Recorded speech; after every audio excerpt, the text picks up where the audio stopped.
Prime Minister Narendra Modi, US President Joe Biden, Australian Prime Minister Scott Morrison and Japanese PM Fumio Kishida all come together at the Quad this evening for a virtual meeting. The meeting comes at a time when Russia has invaded Ukraine and India happens to be in a diplomatic tight spot since it has strategic partners on both sides. Prime Minister Narendra Modi will be facing US President Joe Biden a year after they first met in March 2021. So interesting here is that all the other three Quad partners have already issued condemnatory statements and imposed sanctions against Russia. India is the only exception there in this Quad. So India does not have a policy of sanctions and initially even refrained from criticizing Russia's actions. Can India stick to that position and defend the decision to abstain from voting against Russia in the United Nations? All those are important questions we will address today in this program. Let me, in fact, introduce our guest joining us this evening here on the program is Mr. Suresh Kumar Goel, former ambassador, also Colonel Dinesh Nayan, defense expert. Thank you, gentlemen, for joining us. Before I come across to you for questions, my colleague Ketan joins us to give us an overview of the current status. Ketan, if I can come to you, this is a very interesting juncture now for India. And the Quad meeting is actually scheduled for 7 p.m. India time. And we are hoping to get updates from there. But in the meanwhile, for the sake of our viewers, Ketan, explain to us, as things stand as of now, what is going on as far as the Russia-Ukraine conflict is concerned. Absolutely, Frida. So I will come to the Quad point. This is a quick lowdown of how things stand on day 8 of the Russian attack on Ukraine. So first of all, what is happening on ground?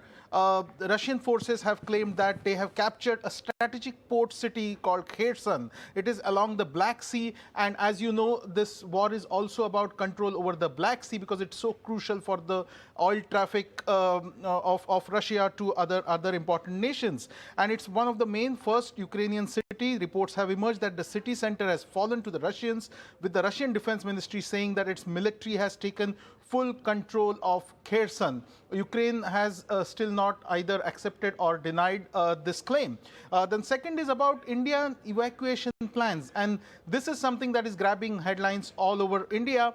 So in the last 24 hours, 15 flights have landed. Next 24 hours, 18 flights expected to land. All but 3 are commercial, 7 from Bucharest, 5 from Budapest, and 2 from Sukiava. And as a part of evacuation operation, it's planned that 31 evacuation flights will operate in neighboring countries of Ukraine to bring back more than 6,300 Indian students. Now we are coming to the Big Four meeting at Quad. So in the evening, in a while from now, there will be a Quad meeting. It will be a virtual meeting in which US President Joe Biden will participate.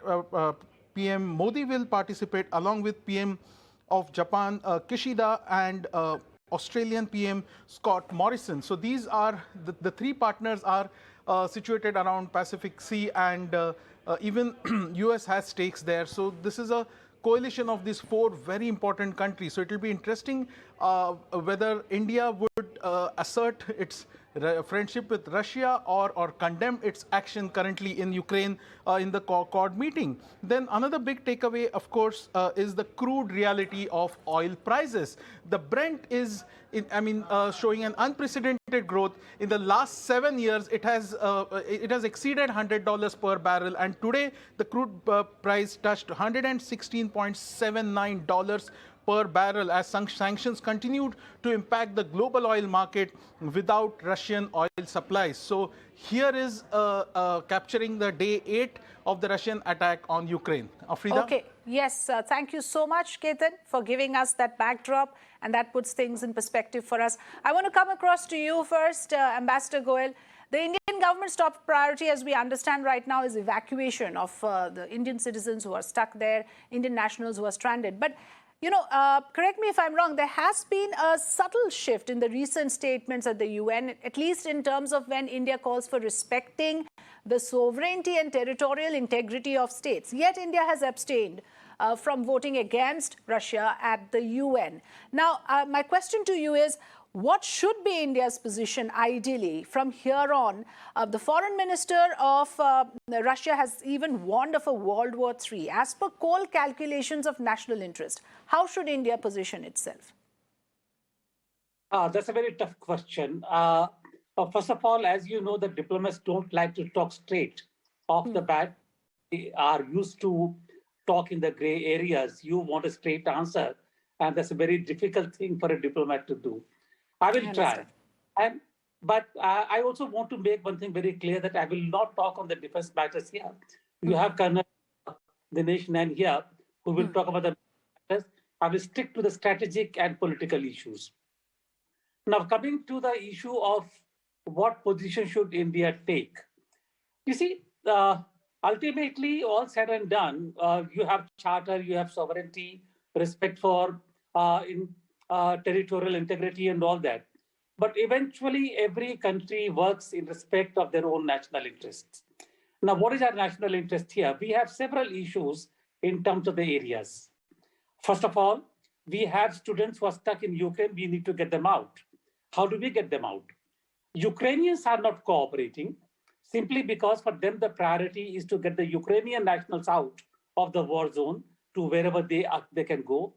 And therefore, the Indian students who are in Ukraine, they are left to fend for themselves. And let me remind you that the evacuation of the Indian students is not a question of ferrying them from Romania, Hungary, or wherever, because once they are in countries, it's easier to actually organize flight. The difficult part is to get them out of Ukraine to Yes. these countries. And there we depend upon either Ukraine, who else? Russia. Russia, if it has the military preponderance over there, then we can only ask Russia to basically help us get them out. That is number one. Number 2 point is that we have a very, very substantive relationship with Russia, both in terms of defense, in terms of trade, several areas, space, you name it. We have a very strong relationship with Russia. Of course, in the recent days, our relationship with other countries have grown, and therefore we need to strike a balance between the relationship with the USA and Russia. When the USA, I don't mean just the USA. I mean the USA and the countries which are with the USA, and that is practically Europe or what we call in UN the West. So we have to balance out between the West and Russia.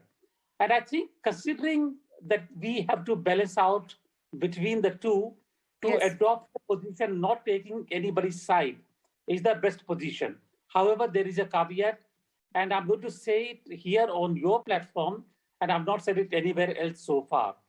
I think it was the vote of abstention in the Security Council was an absolute must. There was nothing at all that we could do anything else really otherwise.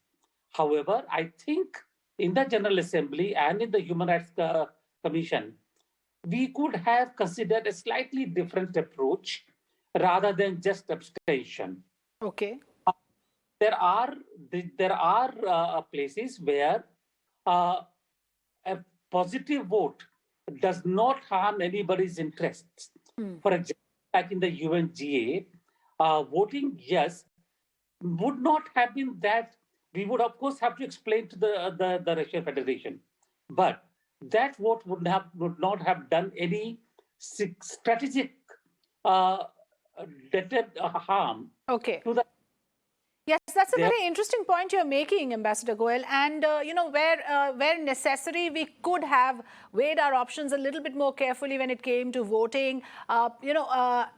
Whenever the opportunity came, we have just chosen to abstain. So you're saying that maybe, and on certain occasions, you mentioned UNHRC, where we could have done otherwise. But all of this, of course, now we are discussing in hindsight. What I also want to know from you, Colonel Nayan, is that, why are stakes so high at this point for India? Other traditionally neutral countries have taken positions. And the question I want to ask you is that, is the relationship, is India-Russia relationship so heavily skewed in favor of Russia? The general perception is Russia needs India's orders as much as India needs Russia's weapons. Well, Afrida, I think the former ambassador knows it much better than me. It is the national interest which matter, not any kind of emotional feelings or something when you count about the countries and relationship, international relations, and everything else going on. As far as Russia is concerned, you know it very well. It has been a long-lasting friend. 60% of your about armament still coming from there. You're dependent on them. Russia has put on in all your crises next to India, and that kind of a impression you always carry whenever you are dealing with any country which is friend of yours into international sphere. But at the same time, now America is also coming up as your strategic partner in Southeast Asia, and one has to balance both the things. Now, if I would like to remind you that recently, there are certain developments were taking place into area around us.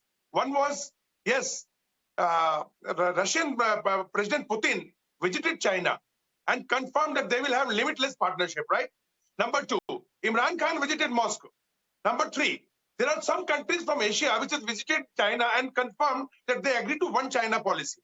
Now, there are a lot of differences when we come down to Quad or Australia or Japan or you can say America regarding these issues. They are on especially Australia and Japan on a different platform, and then we are on different platform. But then we still carry on. We still carry on with differences. Like, let's take it. They are talking about North Korea. They want we to be putting sanctions. We are against we believe only in sanctions which are coming through United Nations and all, not in individual countries doing. What has been America and NATO countries and European nations doing right now with Russia? I mean, they have been doing all kinds of sanctions, putting, Russia, pressurizing Russia, trying to, uksa Putin and all everywhere, and he's trying to come out with very vague statements like, what do you call it, nuclear attacks and everything else. The situation is going from bad to worst. So people are not understanding calculations going everywhere. As far as India is concerned, as rightly said, we have taken some stand in United Nations twice. We have absconded from the voting because we feel that this should be tackled bilaterally by Ukraine and Russia on the table, and that should be as per law and in a peaceful manner. And we do not want to encourage anybody, either Russia or Ukraine or even America. Let's come down to the truth. Today, whatever situation is going on in Ukraine, in NATO countries and Ukraine and Russia, today the barrel, as just now we can learn that today the oil barrel is approximately $116 per barrel.